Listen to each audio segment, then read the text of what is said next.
Jakin duzu mungian hondakin organikoak bildu eta birziklatu daitezkeela? Gure etxeetan egunero sortzen diren hondakinen 40% gai organikoak dira.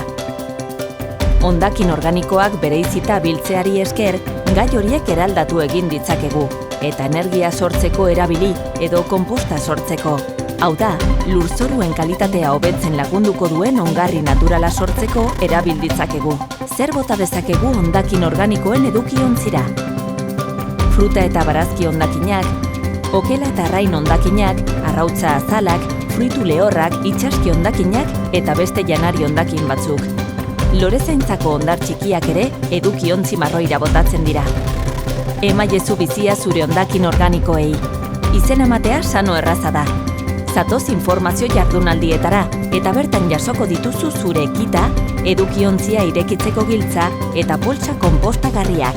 Zure etxean lursaila edo lorategia badaukazu, egizu autokonpostakea, hondakin konpostagarriak tratatzeko modurik jasangarriena da. Lagundu mungia jasangarriagoa izan dadin. Organikoa bai, eman bizia zure hondakin organikoei.